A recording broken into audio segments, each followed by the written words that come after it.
कर्ण द्वापर युग के महान योद्धा में से एक थे, लेकिन उनको मिला श्राप उनकी मौत का कारण बन गया। कर्ण को उनके जीवन काल में 2 श्राप मिले थे। उन्हें पहला श्राप उनके गुरु भगवान परशुराम ने दिया था, जबकि दूसरा श्राप एक ब्राह्मण ने दिया था।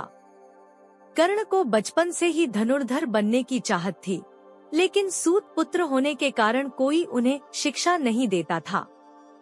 जब वह धनुर्विद्या सीखने के लिए गुरु द्रोणाचार्य के पास जाते हैं, तो वह भी कर्ण के सूत पुत्र होने के कारण उसे धनुर्विद्या देने से मना कर देते हैं। इससे कर्ण निराश होकर भगवान परशुराम के पास पहुंच जाते हैं, लेकिन भगवान परशुराम भी सिर्फ ब्राह्मणों को ही विद्या देते थे।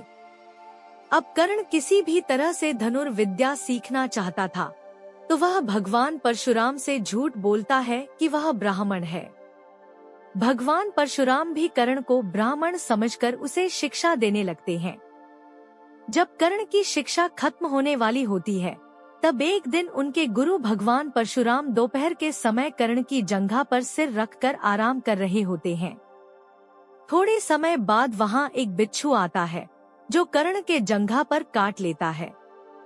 अब कर्ण सोचता है कि अगर वह हिला या बिच्छू को हटाने की कोशिश की, तो गुरु परशुराम की नींद टूट जाएगी। इसलिए वह बिच्छू को हटाने की बजाय उसे डंक मारने देता है।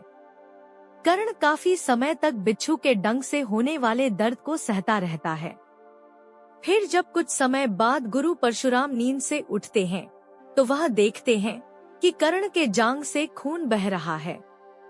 यह देखकर भगवान परशुराम गुस्से में कहते हैं, इतनी सहनशीलता सिर्फ किसी क्षत्रिय में ही हो सकती है।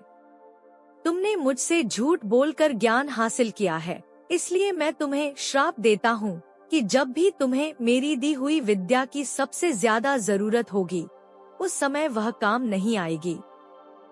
इससे निराश होकर कर्ण अपने गुरु से कहता है कि वह स्वयं नहीं जानता कि वह किस वंश और कुल का है। ऐसे में वह सारी बातें अपने गुरु परशुराम को बताते हैं। यह जानने के बाद भगवान परशुराम को श्राप देने पर पछतावा होता है, लेकिन दिया हुआ श्राप वापस नहीं लिया जा सकता था। इसलिए वह अपना विजय धनुष कर्ण को वरदान के रूप में देते हैं। इसके बाद कर्ण भगवान परशुराम के आश्रम से विदा लेते हैं। इस घटना के कुछ वर्षों बाद एक दिन कर्ण जंगल में किसी अत्याचारी राक्षस का पीछे कर रहे होते हैं। वह राक्षस को निशाना बनाते हुए उसे मारने के लिए बाण चलाते हैं, लेकिन राक्षस अचानक गायब हो जाता है और बाण दलदल में फंसी एक गाय को लग जाता है। बाण लगने से गाय की वहीं पर मौत हो जाती है। उस गाय का स्वामी एक ब्राह्मण होता है, जो गाय की दुर्दशा देखकर कर्ण को वहीं पर श्राप दे देता है।